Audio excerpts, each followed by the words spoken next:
Hello students, welcome to the new lecture of basic maths for physics. पिछले lecture में हम लोगों ने ट्रिग्नोमेट्री पढ़ा था। ट्रिग्नोमेट्री पिछले कई लेक्चर से पढ़ रहे हैं। स्मॉल एंगल अप्रोक्सीमेशन पढ़ा था, है ना। तो आई होप कि आप लोग पहले के लेक्चर्स को रिवाइज कर चुके होंगे, अभी तक देख चुके होंगे। ठीक है, अब हम लोग आगे बढ़ते हैं, है ना। और अब जो हम लोग बेसिकली ट्रिग्नोमेट्री लगभग खत्म कर चुके हैं, अब हम लोग जो भी चीजें पढ़ रहे हैं, है ना, पिछले लेक्चर से उसका एप्लीकेशन पढ़ रहे हैं, है ना। तो ये सब थोड़ा सा ज्यादा इंपॉर्टेंस रखता है क्योंकि फिजिक्स पॉइंट ऑफ व्यू से अब हम लोग पढ़ रहे हैं इससे। ठीक है, अब हम लोग आगे देखते हैं। आगे का टॉपिक है रेंज, है ना। बेसिकली रेंज बहुत वास्ट टॉपिक है ना। बहुत सारे हर फंक्शंस के रेंज के बारे में मैथ्स में पढ़ना होता है। यहाँ हम लोग बस ट्रिग्नोमेट्रिक फंक्शन के रेंज के बारे में समझेंगे थोड़ा सा, है ना। और फिर मैं एक चीज मैं यहाँ पर बता देना चाहता हूँ आप लोगों को कि आज जो हम लोग टॉपिक पढ़ने वाले हैं, है ना, आज, ठीक है, अभी से मतलब, तो वो हम लोग एक बार फिर से इस टॉपिक को रिवाइज करेंगे जब मैं बेसिक मैथ्स के लास्ट पायदान पे जाऊंगा, ग्राफ जब मैं पढ़ाऊंगा। ठीक है, तो ये सब टॉपिक खुद ब खुद वहां पे आ जाएंगे, है ना। मुझको इंट्रोड्यूस करने की भी जरूरत नहीं पड़ जाएगी क्योंकि इन्हीं सब टॉपिक्स को इजी करने के लिए ग्राफ्स पढ़ा जाता है। ठीक है, तो ग्राफ के टाइम में और अच्छे से क्लैरिटी आ जाएगी। अभी हम लोग बस, है ना, क्या कह सकते हो, एनालिटिकल वे में सॉल्व कर रहे हैं इन चीजों को। वहां पे ग्राफिकल वे में जब सॉल्व करेंगे तो देखोगे कि बहुत ही इजी हो जाएगा और इनफैक्ट वही चीजें यूज करनी होती हैं एग्जाम में। ठीक है, अभी बस मैं इसे समझाने के लिए ये पढ़ा रहा हूँ ये टॉपिक, तो इसको ध्यान से थोड़ा सा समझिएगा क्योंकि ये हो सकता है आप लोग को याद रहे, ग्राफ में भी भूल सकते हैं, लेकिन ये चीज क्या है ना कि ये याद ही रहती है। ठीक है, तो स्टार्ट करते हैं अब हम लोग। सबसे पहले मान लीजिए कि y is equal to sine x है। ठीक है, तो ये इसको एक तरह का क्या कह सकते हैं, x is function of y, है ना, या x को कह सकते हैं हम लोग इंडिपेंडेंट वेरिएबल और y यहाँ पर क्या है, डिपेंडेंट वेरिएबल, है ना, वो x पे डिपेंड कर रहा है ना। ऐसे भी हम लोग समझते हैं इस चीजों को। अब x क्या है, x को बेसिकली मैथमेटिकल भाषा में डोमेन कहा जाता है ना। सिंपल वे में मैं समझा रहा हूँ, है ना, लेकिन मैं ये सब चीजें लिखूंगा नहीं क्योंकि उतना ज्यादा यूज नहीं है फिजिक्स में इसका। लिख दूं? ठीक है, लिख देता हूँ।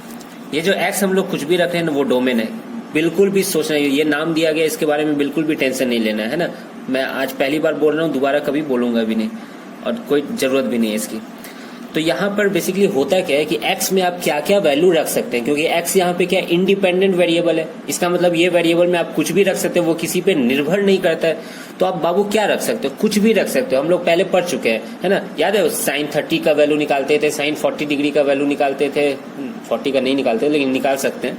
ठीक है, साइन 18 डिग्री, साइन 75 डिग्री, 1980, 2020, कुछ भी निकाल सकते हैं यहाँ पे। ठीक है, तो बेसिकली यहाँ पे x क्या है, माइनस इन्फिनिटी से इन्फिनिटी की तरफ कुछ भी रख सकते हैं, या यूं कह सकते हैं कि x belongs to all real number, है ना, जितना रियल नंबर है सब कुछ इसमें यहाँ पे रख सकते हैं। ठीक है, तो इसको डोमेन कहा जाता है बेसिक शब्दों में।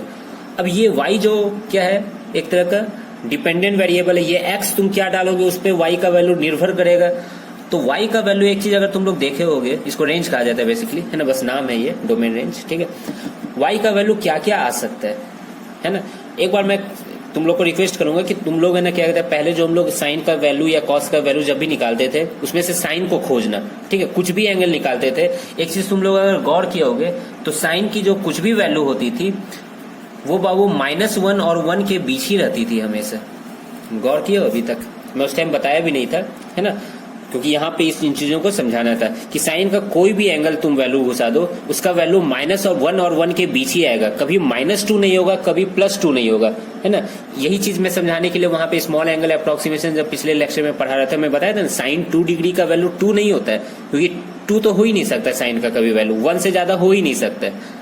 ठीक है, तो याद है डिग्री को फिर रेडियन में चेंज करना पड़ता था, क्योंकि उसी रेडियन के एंगल के लिए ही तो स्मॉल एंगल अप्रोक्सीमेशन वैलिड होता था।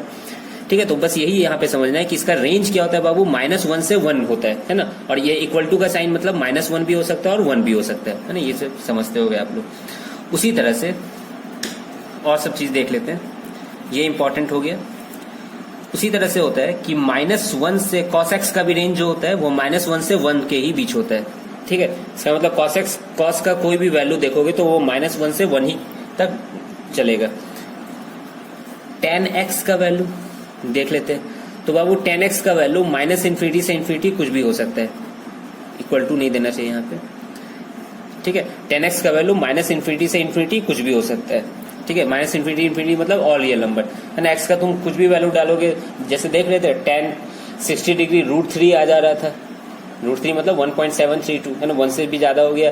फिर tan 90 डिग्री याद करो इन्फिनिटी की तरफ जाता है, ठीक है। उसी तरह tan -90 डिग्री माइनस इन्फिनिटी की तरफ जाता है, तो कुछ भी हो सकता है tan का वैल्यू, ठीक है। तो बस इतना ही हम लोग को जानना है साइन कॉस tan, है ना। सेक कोसेक पे इतना ज्यादा ध्यान नहीं देना है। अब जैसे कि और हम कुछ एग्जांपल्स यहाँ पे कर लेते हैं, है ना। और एक चीज देख सकते हो, अगर तुमसे पूछा जाए कि साइन की मिनिमम वैल्यू क्या होगी तो तुम क्या बोलोगे, -1 बोलोगे। मैक्सिमम वैल्यू क्या होगी, 1 बोलोगे। तो रेंज बेसिकली ये भी दिखाता है कि कोई भी फंक्शन का मिनिमम और मैक्सिमम क्या होता है ना। मिनिमम से मैक्सिमम को ही तो रेंज कहा जाता है। तो इसका मिनिमम -1 हो गया, मैक्सिमम +1। कॉस का भी मिनिमम -1 हो गया, मैक्सिमम +1, है ना। तो फिजिक्स में क्या होता है ना कि कभी कभी वेरिएबल्स लेके हम लोग सॉल्व करते हैं और पूछा जाता है यहाँ पे कि किस एंगल पे ये मैक्सिमम वैल्यू देगा कोई भी चीज, है ना। मैं बाद में एक एग्जांपल भी करवाऊंगा किस एंगल पे वो मैक्सिमम देगा। तो यहाँ पर है ना ये सब जानना जरूरी होता है कि कब मैक्सिमम देगा कब मिनिमम देगा, है ना। इसलिए हम लोग रेंज पढ़ते हैं। तो और कुछ एग्जांपल देख लेते हैं बेसिक मैथ्स का। तो अब y इक्वल टू मान लो sin 2x है ना। sin 2 थीटा याद करो, ये सब हम लोग पढ़ चुके हैं। 2 sin थीटा cos थीटा होता है ना।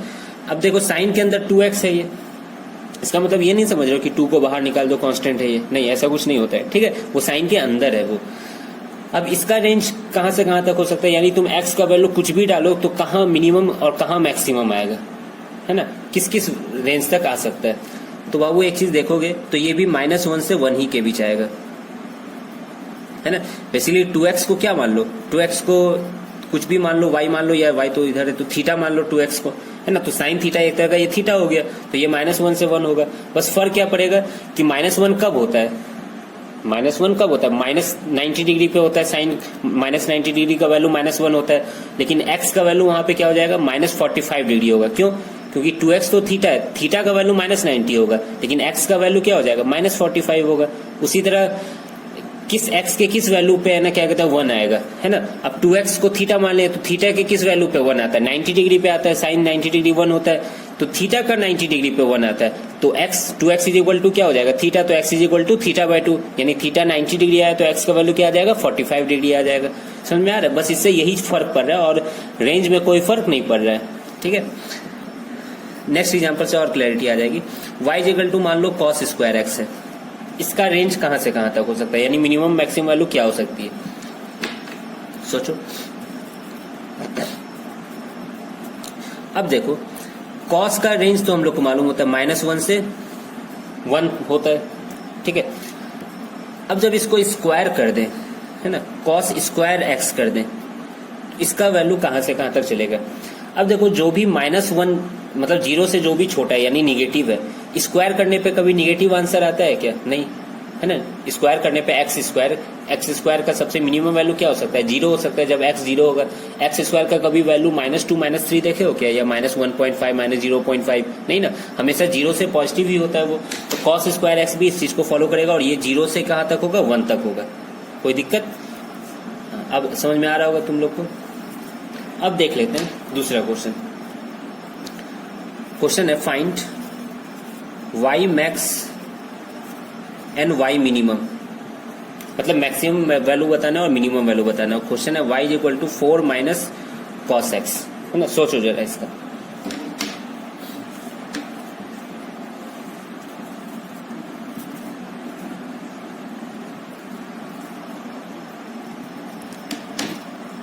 अब देखो यहां पर 4 तो कांस्टेंट है ना, इसका तो वैल्यू फिक्स है, 4 ही है। cos x ही यहाँ पे वेरी कर सकता है क्योंकि x कुछ भी वेरी कर सकता है, लेकिन हम लोग जानते हैं कि cos x का मिनिमम से मैक्सिमम कहाँ तक होता है, -1 से 1, यानी -1 कभी ले सकते हो कभी 1 लोगे। तो देखो जब बाबू -1 लोगे cos x का वैल्यू, तो 4 माइनस -1 कितना हो जाएगा, 5 हो जाएगा। तो वो बाबू मैक्सिमम वैल्यू आ रही है, क्यों, क्योंकि यहाँ पे माइनस आ चुका है ना। 1 जब पुट करोगे cos x का वैल्यू, है ना, cos x का वैल्यू 1 पुट करो तो 4 माइनस 1 कितना आ जाएगा, 3, है ना। तो देखो ऐसे करके आंसर आ जाता है, मिनिमम 3 होगा, मैक्सिमम 5 होगा।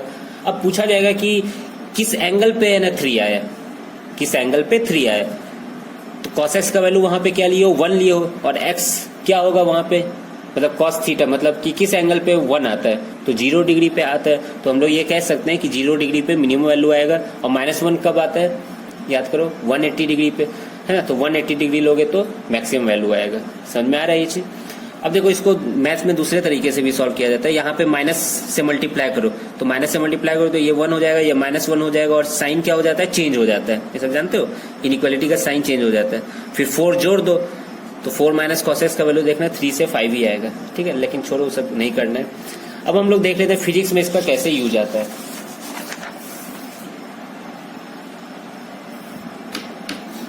मान लो कि एक क्वेश्चन है, क्वेश्चन नहीं समझ लो, मैं समझा देता हूँ एक चीज।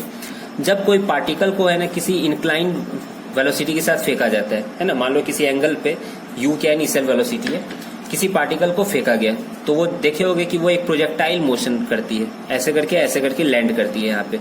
ठीक है, तो ये जहां पे लैंड की ना, इस दूरी को है ना क्या कहते हैं, रेंज कहा जाता है ना। ये मैथमेटिक्स वाला रेंज नहीं है, इसको भी नाम रेंज ही दे दिया गया। रेंज मतलब दूरी है यहाँ पे। और इस रेंज का फॉर्मूला कैनेमेटिक्स में हम लोग पढ़ना है, जो कि फर्स्ट चैप्टर है 11th क्लास का। उसमें ऐसा कुछ आता है, u² sin 2θ/g, है ना। अब यहाँ पर क्वेश्चन पूछा जा रहा है तुमसे, बताओ what will be maximum value of r and eight which angle, है ना। ये यहाँ पे क्वेश्चन है ना, लॉजिकल क्वेश्चन है। जब ये फॉर्मूला आ गया, डिराइव कर लिए, है ना, ये तो कोई भी एंगल के लिए डिराइव्ड है। ठीक है, अब पूछा जा रहा है किस एंगल पे फेंके तो ये रेंज मैक्सिमम आएगी, है ना। अच्छा, थीटा अगर 90 डिग्री होगा तो ऊपर जाएगा, वहीं पे आ जाएगा, रेंज 0 हो गया, है ना। और देखो आना भी चाहिए, थीटा 90 करोगे साइन क्या हो जाएगा 180 डिग्री, और साइन 180 डिग्री 0 होता है, देखो 0 आ गया। ठीक है, 0 डिग्री पे फेंकोगे, है ना, तो ये रेंज क्या आ रहा है, साइन 0, ये भी 0 हो जाएगा। तो इंक्लाइंड पे ही क्या होगा, तुमको मैक्सिमम आने वाला है। ठीक है, अब पूछा जा रहा है किस एंगल पे मैक्सिमम आएगा, है ना। थोड़ा सा सोचो, यहाँ वेरिएबल कौन है ये भी सोचो। हाँ, इन्हें की मैक्सिमम लाने के लिए बहुत तेज वेलोसिटी से फेंक दे, ये सब काम नहीं करना है, बस एंगल चेंज करना है। ठीक है, ये सब तुम लोग किए होगे गांव सब में, कि है ना, नदी है सामने, कितना दूर किसका पत्थर जा सकता है। बहुत लोग ऊपर हवा में फेंकता है तो उसका वहीं पे गिर जाता है ना। तो किस एंगल पे फेंका जाए जो कि ज्यादा, अब हर लगभग है ना, जो लड़के होते हैं सबका ताकत लगभग एक ही टाइप का होता है ना। अभी नहीं कि बहुत ताकतवर को फेंकवा दो और तब बोलोगे हम तो हार गए, हम फिजिक्स पढ़े नहीं अच्छे से, ऐसी बात नहीं है ना। वो लोग बेसिकली वेलोसिटी बढ़ा देते हैं, है ना। हम लोग को वेलोसिटी नहीं बढ़ाना है, बस एंगल चेंज करना है। अब देखो बाबू, u² और g क्या है, कांस्टेंट है, तो बच गया sin 2θ। अब मैं बताया हूं कि sin 2θ का मैक्सिमम वैल्यू क्या हो सकता है, 1 ही हो सकता है मैक्सिमम वैल्यू, है ना। अभी देखो sin 2x का मैं रेंज देखा था, -1 से 1 होता है, तो मैक्सिमम क्या होगी, 1 होगी। ठीक है, तो मैक्सिमम sin 2θ का मैक्सिमम वैल्यू 1 होता है ना, ये मैक्सिमम वैल्यू है। तो ये थीटा का वैल्यू किस पे मैक्सिमम होगा, तो 2θ यहाँ पे क्या हो जाएगा बेसिकली, है ना। 2θ को x मान लो, तो sin x का वैल्यू 1, x किस एंगल पे 1 आता है, याद है 90 डिग्री पे आता है, तो 2θ का वैल्यू 90 डिग्री, तो थीटा का वैल्यू क्या हो जाएगा 45 डिग्री, यानी 45 डिग्री पे मैक्सिमम वैल्यू आएगी। और वो मैक्सिमम वैल्यू होगी क्या, आर मैक्स, है ना। थीटा 45 पुट करो, यानी साइन 90 डिग्री कितना हो जाता है, 1 हो जाता है, तो वो u²/g आता है। ठीक है, तो ये सब क्वेश्चन आता है ना, ये पूछा गया कंपटीशन में, पूछा हुआ नीट में, तो आईटी में तो इतना इजी नहीं पूछता है ना। समझ में आ रहा है ये सब कैसे यूज किया जाता है बेसिक मैथ्स का। अब हम लोग और कुछ देख लेते हैं, तो अब और क्वेश्चन देख लेते हैं। इस क्वेश्चन का बताओ मैक्सिमम और मिनिमम क्या होगा। y = 5 sin x + 30 डिग्री, है ना, सोच के बताना y मिनिमम क्या होगा और y मैक्सिमम क्या होगा। अब देखो इसमें क्या करना है, x + 30, x कुछ भी ले सकते हैं, है ना, 30 जोड़ दोगे तो क्या दिक्कत है उसमें, है ना। अब इसका रेंज कहां से कहां तक होता है, -1 से, इसको थीटा मान लेते हैं, तो -1 से 1 के बीच होता है। ठीक है, 5 मल्टीप्लाई कर दो दोनों तरफ, तो यहाँ पे क्या आ जाएगा, -5 आ जाएगा, यहाँ +5 आ जाएगा, और यहाँ पे ये इक्वेशन यानी y आ जाएगा, है ना। तो मिनिमम वैल्यू -5 हो जाएगी, मैक्सिमम वैल्यू +5 हो जाएगी। समझ में आ रहा है ये चीज, है ना। अब मैं ये क्यों बताया, क्योंकि कभी कभी है ना क्या कहते हैं, इसको इस फॉर्म में लाना होता है, मिनिमम और मैक्सिमम लाने के लिए, है ना। एक एग्जांपल से इसको समझ लेते हैं, इसीलिए मैं ये समझाया। ये समझ में आ गया ना कि ये तो कोई एंगल ही है साइन के अंदर, और साइन के अंदर कुछ भी एंगल रहे, ठीक है, स्क्वायर बस नहीं रहना चाहिए। तो उसका मिनिमम मैक्सिमम क्या होता है, -1 से 1 होता है, फिर 5 मल्टीप्लाई है यहाँ पे, तो -5 से 5 हो जाएगा। ठीक है, एक एग्जाम्पल देख लेते हैं। y is equal to 3 sine x plus 4 cos x। इसका मिनिमम और मैक्सिमम क्या होगा, है ना। अब यहाँ देखो टेंशन है, यहाँ साइन है, यहाँ कॉस है ना।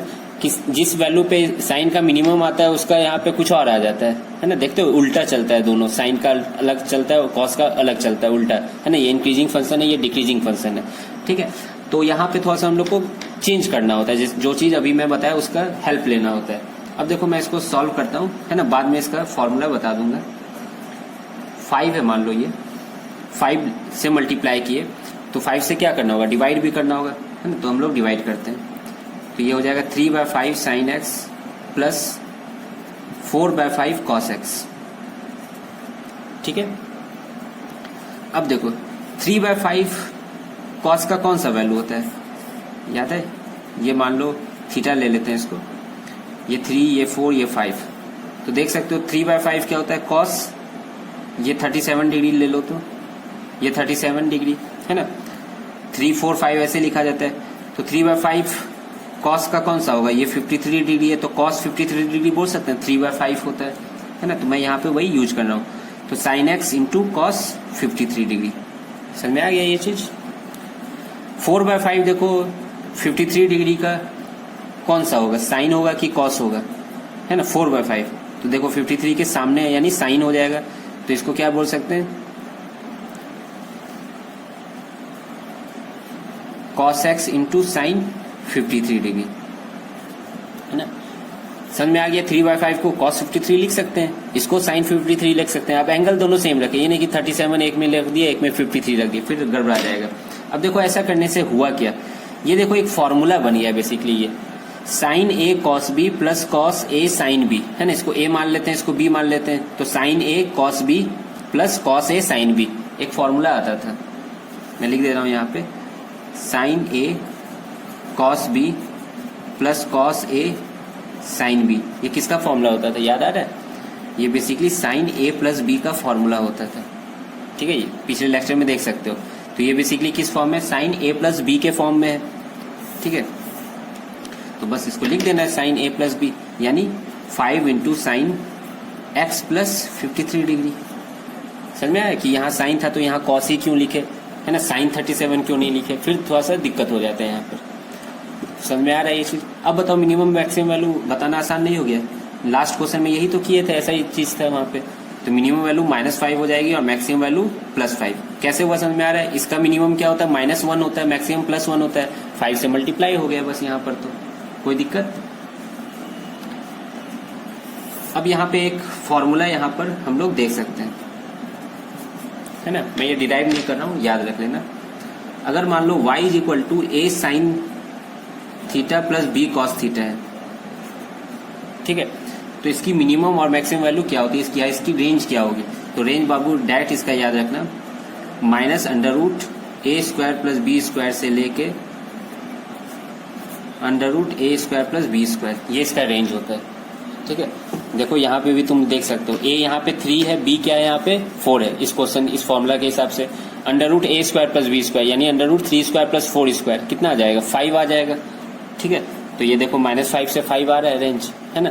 इसलिए समझ में आया कि मैं 5 ही से क्यों मल्टीप्लाई किया और डिवाइड किया, कोई और से क्यों नहीं किया, क्योंकि हम लोग को इस फॉर्मूले में लाना था, है ना। बेसिकली इसका डेरिवेशन भी होता है, तब ये चीज आती है। मैं डेरिवेशन नहीं करवा रहा हूं। एक एग्जाम्पल और कर लो, y is equal to 3 sine theta plus 7 cos theta, एकदम घटिया सा लिए, ठीक है। अब बताओ इसका रेंज क्या होगा, डायरेक्ट फॉर्मूला में पुट करना है, -√a² प्लस b² से √a² प्लस b²। अब देखो √a² प्लस b² करोगे तो क्या आएगा, a यहाँ पे क्या है 3 है और b 7 है, तो 9 प्लस 49 कितना हो जाता है, 58 हो जाता है। तो इसका रेंज क्या हो जाएगा, -√58 से +√58 तक, है ना। यानी मिनिमम वैल्यू इसकी -√58 हो जाएगी इस फंक्शन की, और मैक्सिमम कितनी आ जाएगी, √58 आ जाएगी, ठीक है। ये सब बाबू SHM जब पढ़ोगे ना तब ये सब वहां पे यूज आता है, और वहां पे टीचर फिर से समझा देते हैं, क्योंकि बच्चे भूल ही जाते हैं बेसिक मैथ्स की चीजों को, क्योंकि यहाँ पे ज्यादा प्रैक्टिस हो नहीं पाता है ना, और ज्यादा गुंजाइश भी नहीं है प्रैक्टिस करने की। बस चीजों को 1-2 बार अच्छे से पढ़ लो और थोड़ा सा याद रखने की कोशिश करो। चाहो तो मैं इसको देखो डिराइव भी कर देता हूँ। रूट 58 से मैं मल्टीप्लाई किया और रूट 58 से डिवाइड कर दिया, है ना। क्यों किया समझ में आ जाएगा थोड़ी देर में।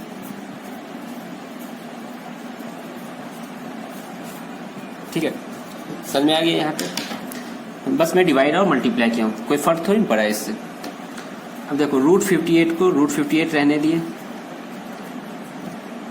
अब देखो एक एंगल मैं बनाया अल्फा, जिसमें क्या है 3, 7 और रूट 58 तीन को यूज किया।